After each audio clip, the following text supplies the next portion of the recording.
여러분 혹시 국수와 국시의 차이를 알고 계십니까? 국수는 만들었고 국시는 맹글었습니다. 국수는 밀가루로 만든 것이고 국시는 밀가리로 맹근 것입니다. 밀가루와 밀가리의 차이가 뭔지 아십니까? 밀가루는 봉지에 넣어 팔고 밀가리는 봉다리에 넣어 판다고 합니다. 여러분이 교회 다니면서 한두 번쯤은 이런 질문을 받으셨을 겁니다. 감리교회와 장로교회의 차이가 뭐냐고. 아마 조금 전에 국수와 국시에 관한 이야기가 이 감리교와 장로교의 차이를 어느 정도 대변한다라고 생각이 되어집니다. 아마 여러분들에게 장로교회와 이 감리교회의 차이를 묻는다고 하면 자신 있게 대답할 수 있는 분들이 그렇게 많지 않으리라 생각합니다. 요즘 인터넷이 모든 답을 다 들려주지만 인터넷에서도 이 감리교와 장로교의 차이를 그렇게 분명하게 알려주고 있지는 않습니다. 아주 오래전 이야기입니다.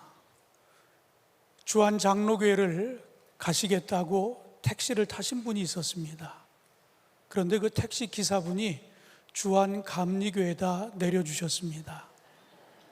그런데 그분은 이것도 하나님의 뜻이겠거니 하고 저희 교회에 나오셔서 등록하고 지금 권사가 돼서 열심히 신앙생활하는 그런 분도 계십니다. 정말 여러분에게 감리교회와 장로교회의 차이를 묻는다고 하면 여러분 어떻게 대답하시겠습니까? 물론 역사적으로 보아도 그리고 신학과 교리와 전통을 보아도 다른 부분은 분명 있습니다. 그러나 오늘 이 시간 우리가 타 교단에 대해서, 교파에 대해서 이러쿵저러쿵 이야기하기 전에 먼저 여러분이 지금 주한 감리교회의 일원으로서 이 자리에 있다고 하면 감리교회는 과연 어떤 교회인지 여러분 자신 있게 이야기할 수 있습니까? 6월은 5주로 되어 있습니다. 이 5주의 시리즈, 정말 이 감리교회는 어떤 교회인지, 감리교회가 가지고 있는 신학은 뭐고 교리는 뭐고 전통은 뭔지, 타교단과 좀 다른 특색이 뭔지를 5주에 걸쳐서 나누려고 합니다. 그 첫 번째 시간으로 은혜 받으셨습니까? 라는 제목으로 말씀을 나누고자 합니다. 여러분은 아마 평생 감리교회 교인으로 신앙생활 하신 분들도 있을 것입니다. 그러나 정말 내가 감리교인이라고 이렇게 증명할 만한 그런 부분이 있는지 한번 여러분 스스로에게 여러분의 신앙을 한번 점검할 수 있는 그런 시간이 되어졌으면 좋겠습니다. 오늘 우리가 나눴던 교동문은 우리 감리회의 신앙 고백입니다. 그것이 우리 감리교회가 믿고 따르는 교리요 고백입니다. 여러분이 함께 교독을 하면서 여러분들이 이게 내가 다니던 교회하고는 너무 다르다, 뭐 그런 차이를 여러분 경험하셨습니까? 혹 그냥 교독하고 지나갔다고 하면 여러분 다시 한번 그 교독문을 자세히 한번 읽어보시기 바랍니다.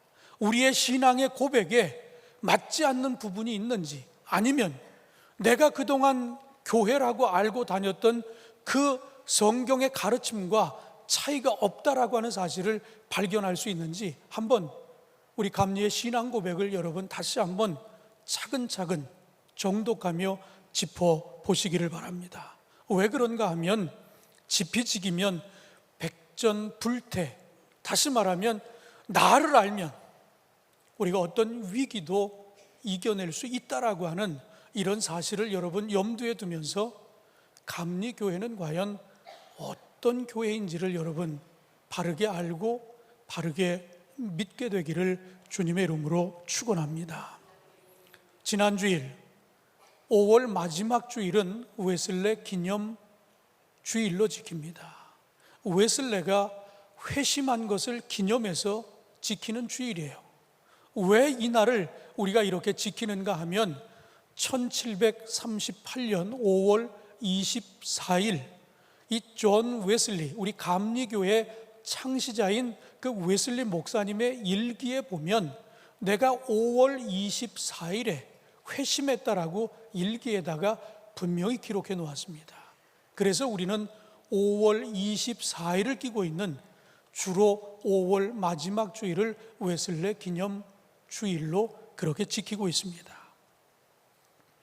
그래서 5주 동안 이 웨슬레가 가지고 있는 그 신학적인 특징들, 그가 왜 감리교회를 시작하게 됐고, 그리고 감리교회가 어떤 것을 중심으로 이렇게 신앙생활을 하게 하고 있는지를 우리가 말씀을 통해 깨닫는 그런 시간이 되기를 주님의 이름으로 부탁을 드립니다. 크리스찬으로서의 정체성, 그리고 감리교인으로서의 정체성을 여러분 바르게 할 수 있는 그런 한 달이 되시기를 주님의 이름으로 축원합니다. 예배가 끝나고 이렇게 성도들과 인사를 나눌 때 간혹 몇몇 분들은 오늘 말씀에 은혜 많이 받았습니다, 그렇게 인사하는 분들이 종종 있습니다. 아마 그 이야기는 그 설교가 내 마음에 와닿아서 감동이 되고 깨달음이 되고 그런 것들을 아마 그냥 은혜 받았습니다라는 표현으로 다 포함해서 주신 말씀이라고 생각이 되어집니다. 그러나 여러분, 은혜라고 하는 단어 여러분이 찾아볼 것 같으면 은혜라고 하는 단어 혹은 은총이라고 하는 단어는 신이 우리에게 베푸신 것, 그래서 신으로부터 우리에게 주어진 것이라 그렇게 되어 있습니다. 다시 말하면 우리 인간이 받기에는 그 인사는 너무나 과분한 것이다라고 하는 이야기예요. 그래서 때로는 그런 인사를 받을 때마다 이것은 하나님이 받으셔야 되는데, 하나님이 우리에게 주신 선물인데 어찌 우리가 목사가 받을 수 있느냐. 그래서 때로는 그런 이야기를 들을 때마다 우리 자신을 돌아볼 수 있는 그런 인사말이기도 합니다. 우리 교회 보면, 우리 교회 은혜라고 하는 이름을 가지고 있는 분이 교족부에 보니까 29명이 있어요. 이 자리에도 나이 드신 은혜도 계시고 어린 은혜도 있습니다. 은혜가 이렇게 많다라고 하는 것은 그만큼 그 말이 좋은 말이기 때문에 아마 이름에도 이렇게 많은 분들이 은혜라고 하는 이름을 붙인 것이 아닌가 생각이 되어집니다. 교회 안에서 은혜라고 하는 말을 많이 사용하고 있는데 그 뜻이 뭔가라고 하는 것을 우리가 분명히 알 필요가 있습니다. 은혜라고 하는 말을 설명하기에 가장 좋은 표현이 있다라고 하면 그럼에도 불구하고 라고 하는 표현이 가장 좋은 표현이 아닐까 생각이 되어집니다.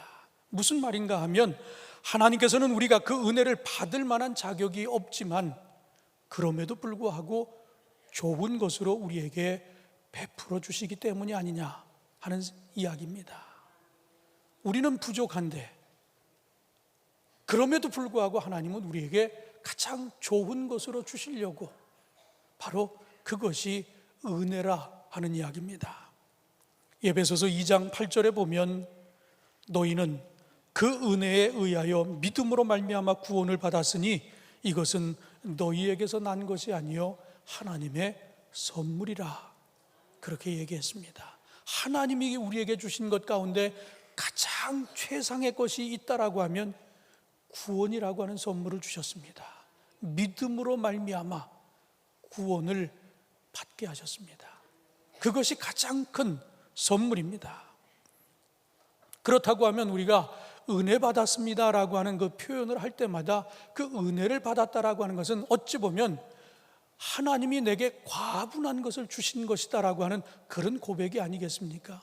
그렇다면 우리 표현이라고 하면 우리가 과분하게 뭔가를 많이 받았다라고 하는 것을 다른 말로 표현하면 어떻게 합니까? 크게 신세를 졌다라고 그렇게 표현할 수도 있어요. 그렇다면 하나님이 내게 은혜를 베푸셨으니까 하나님으로부터 우리는 크게 신세를 지고 있다라고 하는 이야기입니다. 우리 전후 좌우에 계신 분들 이렇게 한번 인사했으면 좋겠습니다. 오늘도 하나님께 신세 많이 지십시오. 한번 인사하겠습니다. 오늘도 하나님께 신세 많이 지십시오. 오늘도 하나님께 신세 많이 지십시오. 무슨 이야기입니까? 오늘 하나님의 은혜 듬뿍 받으시라고 하는 그런 인사입니다. 웨슬리는 1739년부터 1741년 사이에 이런 제목의 설교를 많이 나누었습니다. 은총의 수단이라고 하는 이런 제목의 설교를 많이 나눴어요. 우리 교회 소속 목사이신 유성준 목사님께서는 이 내용을 번역할 때 은혜의 방편이라고도 이렇게 번역을 하셨습니다. 여러분이 분명히 알아야 할 것 가운데 하나가 은총과 은혜는 동일한 것입니다. 그러니까 우리 목사님들의 설교 표현에 은총이라고 하는 말, 은혜라고 하는 말 두 가지를 사용한다고 해도 이것은 동일한 하나라고 하는 사실을 여러분 잊지 않기를 주님의 이름으로 부탁을 드립니다. 은혜란 하나님과 우리 인간 사이에 있어서 없어서는 안 될 것입니다. 하나님께서는 우리를 은혜로 봐주지 않냐시고는 우리는 하나님을 하나님이라 부를 수 없습니다. 그분을 마주할 수도 없습니다. 구원을 얻을 수도 없습니다. 우리는 감히 자녀라 부를 수도 없습니다. 은혜만이 우리를 하나님 앞으로 그분을 마주할 수 있도록, 그리고 구원이, 그리고 그분의 자녀로 살아갈 수 있는 귀한 선물이라고 하는 사실을 여러분 잊지 않기를 주님의 이름으로 축원합니다. 이렇게 본다고 하면 오직 은혜, 이것이 하나님과 우리의 관계를 이렇게 아름다운 관계로 만들어줄 수 있다라고 하면 이 은혜가 우리가 어떻게 하면 더 많이, 어떻게 하면 늘 이 은혜를 누릴 수 있을까라고 하는 이런 이야기입니다. 은혜의 도구는 과연 무엇일까? 웨슬리는 이 은총의 수단, 은혜의 수단을 이렇게 정의했습니다. 나는 은혜의 방편을 하나님께서 인간에게 선행적 은총, 칭의의 은총, 성화의 은총을 부어주는 평범한 통로로 정하신 외적 신호와 말, 행동 등으로 이해한다라고 그렇게 정의했습니다. 우리가 은혜를 받을 수 있는 수단이 과연 뭘까? 그는 초기에 은혜를 받는 수단에 대해서 설교를 통해서 기도와 성경 탐구, 그리고 성만찬, 이 세 가지를 이야기했습니다. 하나님의 은혜를 받는 수단은 열심히 기도하는 것, 말씀을 연구하는 것, 그리고 성만찬, 이 세 가지가 은혜를 받는 수단이라고 이야기했어요. 그런데 시간이 좀 흐르고 1743년에 신도의 총칙을 만들었는데 그 내용에 보면 공적인 예배, 말씀, 사역, 그리고 금식과 절제라고 하는 것이 추가로 더 들어갔습니다. 그리고 20년이 지나 1763년 그의 회의록에 보면 상황에 따라서 악을 피하고 선을 행하는 것 또한 은총의 수단에 포함될 수 있다라고, 은혜 받을 수 있는 수단들이 여러 가지가 계속해서 추가되고 있는 것을 이야기하고 있어요. 심지어 목회자들에게 주신 말씀도 있습니다. 목회자들에게는 설교 준비를 하며 설교하는 것 그 자체가 하나님의 은혜를 경험할 수 있는 좋은 수단이라고 이야기했어요. 성도들이 병들어 할 때 그 병든 자를 신방하는 것, 그리고 어려운 문제가 있을 때 그들의 문제를 위해서 그들을 찾아가는 것, 혹 좋은 일이 있어서 축복하기 위해서, 축하하기 위해서 찾아가는 신방도 은혜의 수단이라 그렇게 이야기했습니다. 하나님의 은혜를 우리가 어디서 어떻게 누릴 수 있을까요? 우리가 은혜를 하나님으로부터 우리가 신세를 지는 것이라고 그렇게 표현해 봤는데, 그렇다면 정말 하나님께 확실하게 신세지며 산다라고 하는 그 느낌을 어디서 우리가 경험할 수 있느냐 하는 이야기입니다. 오늘 본문을 통해 저는 세 가지로 설명합니다. 그 첫 번째는, 은혜는 공동체를 통해서 우리에게 온다 하는 이야기예요. 공동체, 믿음의 공동체, 곧 교회라고 하는 이야기입니다. 교회는 우리가 모여서 뭐 합니까? 예배 드리지 않습니까? 바로 이 은혜의 자리, 예배의 자리, 이것이 우리가 은혜를 경험할 수 있는 참으로 좋은 수단이다라고 하는 그런 이야기예요. 그래서 웨슬리는 교회에 대해서 이렇게 이야기했습니다. 그렇다면 교회란 무엇인가에 대한 명료하고도 분명한 답이 여기에 있다. 보편적인 교회 혹은 우주적인 교회는 하나님이 이 세상으로부터 불러낸 모든 이들이다. 하나님은 그들에게 한 영을 부으셔서 하나의 몸으로 만드셨다. 그러므로 그들은 한 믿음, 한 소망, 한 세계를 소유하게 되었고, 모든 것 위에 모든 것을 통해, 그리고 그들 모두 안에 계시는 아버지를 섬기게 되었다. 교회를 아주 은혜의 소중한 수단으로 그렇게 보았어요. 그런데 그 내용을 가만히 들여다보니까 결국 이 교회 안에 경건한 삶, 자비의 삶, 이런 것에 자극을 받아서 서로 경건해지려고 애쓰고 노력하는 그런 모습 속에 거룩한 영이 우리에게 임하게 되어 있고, 결국 그런 거룩한 영이 우리 안에 있으니 한 가지 목표를 향해 우리가 나아가게 되고, 결국 그런 모습들이 은혜를, 더 큰 은혜를 경험할 수 있는 길로 우리를 인도한다라고 하는 그런 말씀입니다. 이런 이야기를 통해서 우리가 내릴 수 있는 결론은, 은혜는 홀로 서기를 해서 될 수 있는 것이 아니다라고 하는 이야기예요. 요즘은 뭐 TV만 틀어도 설교가 나오고, 유튜브에 보면 훌륭한 목회자들의 설교가 아무 때나 나옵니다. 그런데 문제는 그렇게 홀로 고립된 곳에서 은혜를 받기가 어렵다라고 하는 이야기예요. 웨슬리는 공동체를 통해 은혜를 경험할 수 있다라고 이야기하면서, 부족한 자들이 하나님의 넉넉하신 은혜를 확신하기 위해서 때로는 서로 부대끼며 어울려 살아가는 가운데 우리의 믿음이 자랄 수 있다, 은혜를 받을 수 있다라고 하는 그런 이야기를 우리에게 해주고 있습니다. 그래서 웨슬리는 그가 초기에 많은 모임들, 연합집회, 그리고 우리가 알고 있는 신성구락부, 지금 모든 교파가 다 하고 있는 소그룹, 그 원조는 웨슬레에게 있습니다.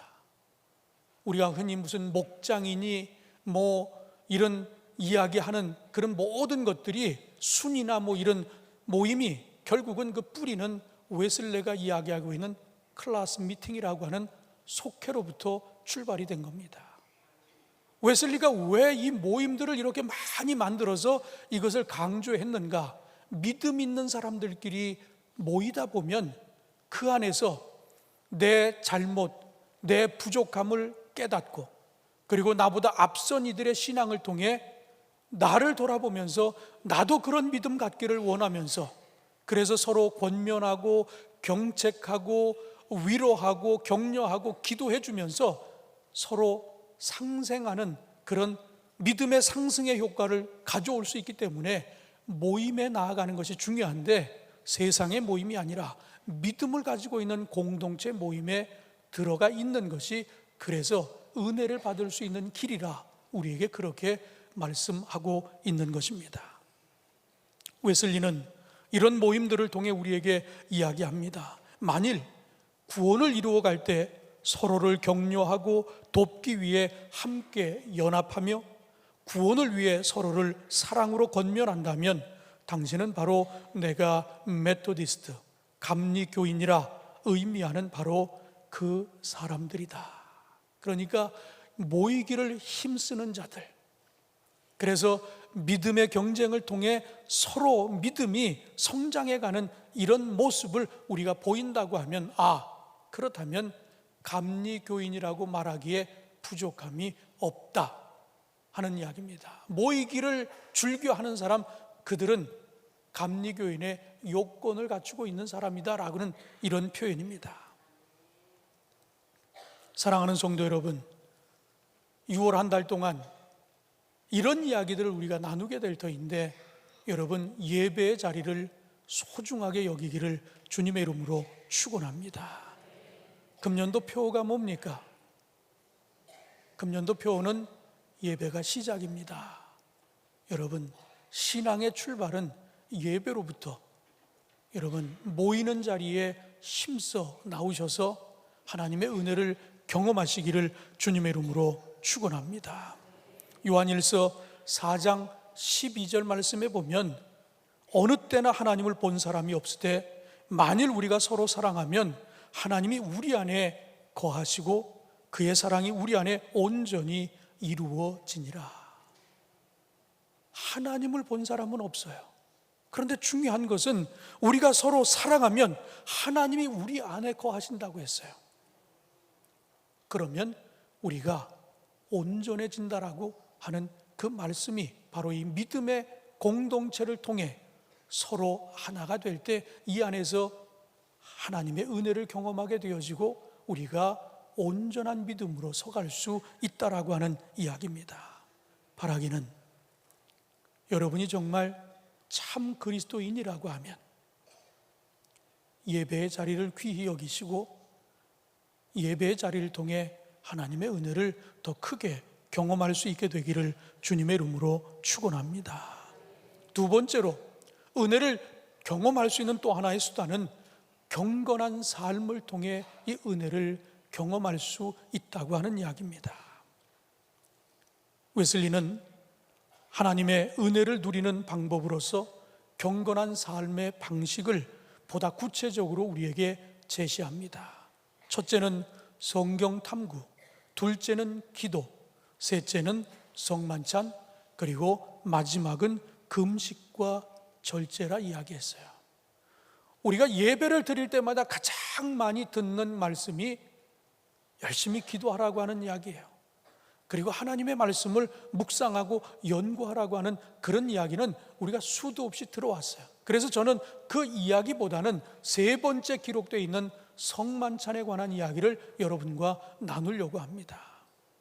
오늘 본문 고린도전서 11장 그 본문의 이야기가 바로 성만찬에 관한 이야기입니다. 웨슬리는 성만찬을 너무너무 사랑했던 사람입니다.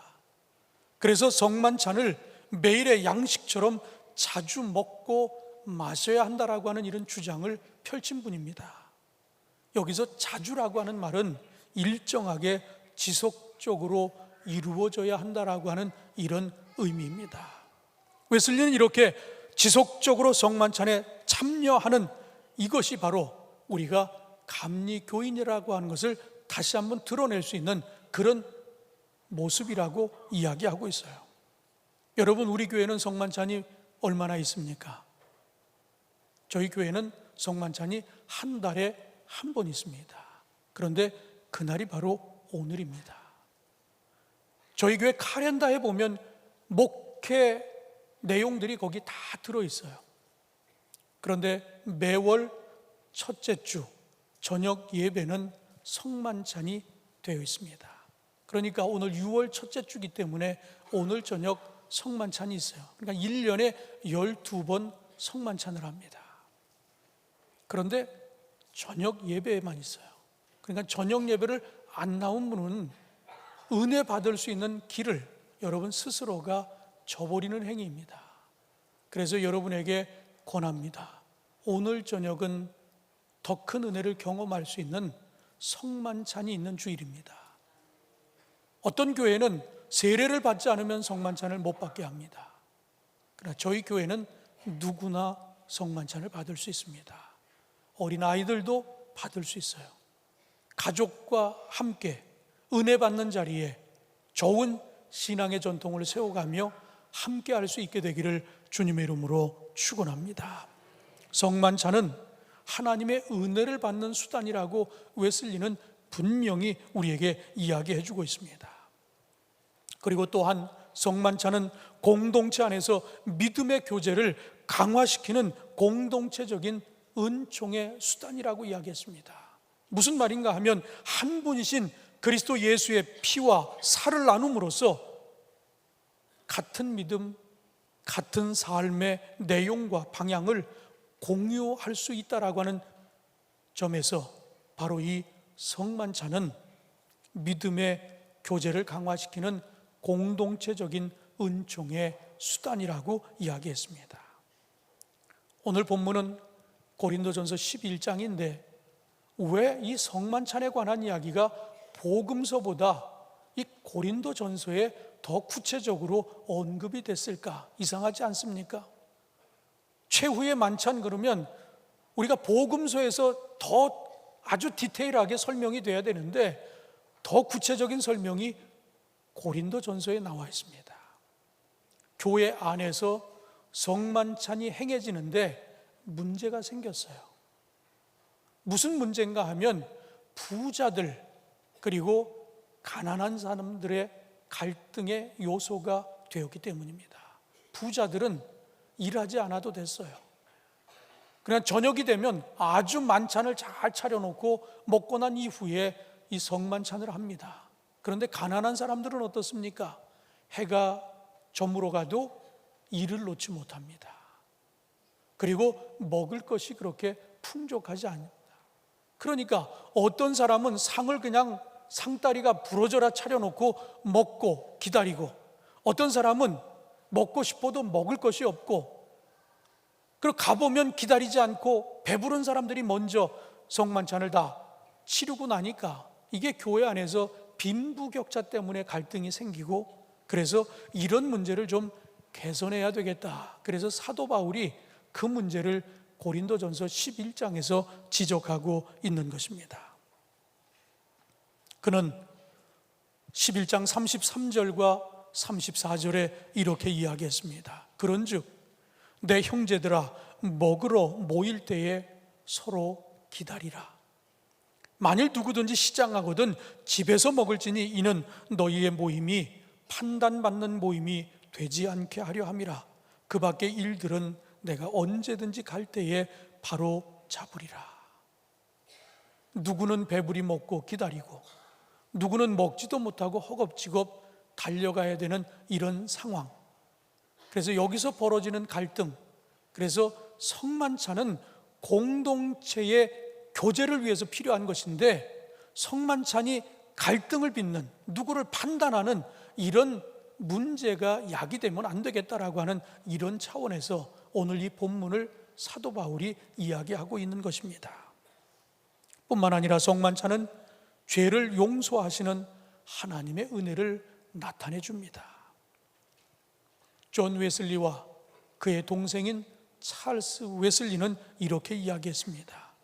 우리가 하나님께 죄를 범하였음을 깨달았을 때 십자가에 죽으신 주님, 그리고 우리의 죄를 씻기기 위해 고난을 당하신 주님을 바라보는 것 이외에 그 무엇으로 그분으로부터 용서함을 받을 수 있겠는가? 성만찬을 통해 주시는 하나님의 은총은 죄의 용서를 확신하게 하며 그 죄로부터 자유롭게 한다라고, 아주 그들은 분명하게 성만찬은 죄의 용서의 기능을 가지고 있다라고 분명히 지적하고 있어요. 그러니 우리가 이 성만찬 자리에 나오는 것을 즐겨야 되지 않겠느냐라고 하는 이야기입니다. 우리가 그렇게 자주는 하지 못하지만 한 달에 한 번 하고 있는 이 성만찬의 자리에 여러분 모두가 함께 나와 하나님의 은혜도 경험하고 죄사함도 경험하고 공동체의 의식을 다시 한번 새롭게 할 수 있는 그런 복된 시간이 되기를 주님의 이름으로 축원합니다. 마지막으로 은혜는 자비의 실천을 통해 우리에게 주어진다라고 하는 이야기입니다. 무슨 이야기입니까? 우리가 은혜 받은 사람들이 교회 안에만 머물러 있으면 안 된다라고 하는 지적입니다. 교회 밖에 나가 적극적으로 믿음의 열매인 선을 실천하는 그런 모습이 있을 때 우리가 더 큰 하나님의 은혜를 경험하게 되어진다라고 하는 이야기입니다. 실제적으로 1760년 웨슬리의 그 신도의 회원 가운데 J.C. 마취라고 하는 한 여성이 있었습니다. 이 여성은 평소에 웨슬레 목사님하고 편지를 주고받았어요. 신앙적인 의문이 생길 때마다 이런저런 의문들을 웨슬리에게 편지를 하면 거기에 또 웨슬리는 답을 해 주었습니다. 그러던 어느 날 이 여성은 재력가이며 고등교육을 받은 사람이었습니다. 자신이 감리교인이 된 이후의 고충을 웨슬레에게 편지로 썼습니다. 그 편지의 내용은 가난한 이들과 교제를 하다 보니까 어려움이 많다라고 하는 이야기였어요. 왜? 그는 많이 배운 사람이고 많이 가지고 있는 사람이에요. 그런데 웨슬리의 가르침, 성경의 가르침대로 살려고 하니까 많이 나눠야 되는데 이게 나누는데 한도 끝도 없는 거예요. 왜? 가난한 사람들이 많다 보니까 나누기는 나눠야 될 텐데 이게 하다 보니까 이게 끝이 없는 거예요. 그래서 그런 어려움을 웨슬레에게 편지를 썼습니다. 그 편지에 대해서 웨슬레가 이렇게 대답해 주었어요. 더 이상 숙녀가 아니라 젠틀 워먼이 아니라 하나님 나라의 성령의 전으로서 보다 고차원적인 성품을 지니게 되었음을 그에게 다시 한번 일러주게 됩니다. 지금 그냥 당신이 가지고 있는 선을 행하는 것이 적당하게 나누는 것으로 그치지 말고 보다 고차원적인 차원에서 좀 적극적으로 나누고 베풀며 하나님의 영광을 드러내라고 하는 그런 차원의 조언으로 편지를 써주었어요. 그런데 이 마취라고 하는 이 여성은 이 편지를 받고 고민하면서 2년이라고 하는 세월이 흘렀는데 그렇게 적극적으로 남을 돕는 일에 헌신하지 않았습니다. 2년 후에 웨슬레가 그 마취라고 하는 여성에게 이렇게 권고했습니다. 나는 당신이 주님께서 당신에게 기대하는 것보다 낮은 수준의 성화를 이루고 만족해버린 사실에 대해 유감으로 생각한다라고 그렇게 편지를 써주었어요. 우리가 알고 있는 웨슬레의 경제관 우리는 너무나 잘 압니다. 그는 10페니를 받을 때에도 1페니만 쓰고 9페니를 나누었어요. 그는 책을 수백 권 쓴 사람입니다. 그래서 인세가 많이 나왔어요. 수백 파운드를 벌어도 1페니만 쓰고 나머지는 다 나눴던 그런 삶을 살았던 사람이었기 때문에 그 여인에게도 그것을 권했던 것입니다.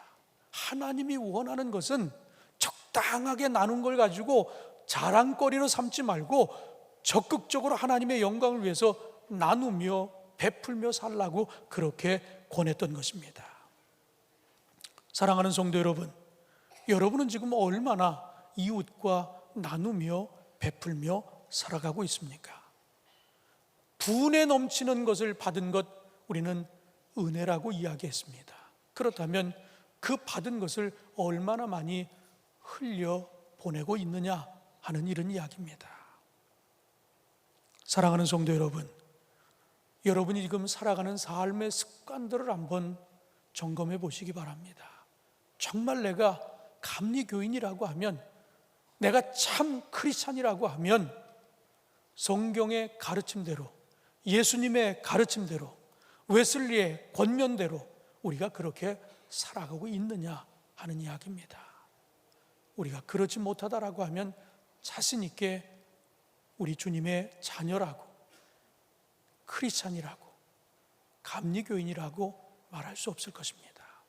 오늘 더 큰 은혜를 경험하기 위해 우리에게 주신 말씀이 뭡니까? 모이기에 힘쓰라고 하는 말씀입니다. 성만찬을 줄기라고 하는 이야기입니다. 그리고 참 크리스찬이라고 하면 분에 넘치는 것을 받았다고 하면 그 받은 것을 나누라고, 그 사랑을 흘려보내라고 우리에게 권하고 있습니다. 받은 은혜가 크다고 하면 이를 실천하며, 그리고 더 큰 은혜, 더 깊은 은혜의 자리에 여러분 나아갈 수 있게 되기를 주님의 이름으로 축원합니다. 기도하겠습니다. 하나님 감사합니다. 오늘도 우리에게 은혜 받으셨습니까? 라고 하는 이 물음을 통해 은혜 받는 수단이 무엇인지를 일깨워 주시니 감사합니다. 말씀을 들은 사랑하는 성도들로 하여금 예배의 자리를 귀히 여기게 하여 주시옵소서. 예배를 통해 우리에게 부어주시는 은혜를 경험하게 하여 주시옵소서. 교회에서 실시하고 있는 한 달에 한 번 이 성만찬 자리를 귀히 여기며 은혜 받는 자리로 여기며 가족과 함께 할 수 있는 예배가 되게 하여 주시옵소서. 하나님으로부터 우리 많은 신세를 지고 있다고, 그것을 은혜라고 우리가 표현했습니다. 그렇다면 과분한 은혜를 우리가 누리고 있다라고 하면 이제는 받은 은혜 아버지 하나님 흘려보낼 줄 아는 믿음의 사람들 되게 하여 주시옵소서. 그럴 때 더 큰 은혜가 임함을 경험할 수 있는 성도들 되게 하여 주시옵소서. 예수님의 이름으로 기도드리옵나이다. 아멘.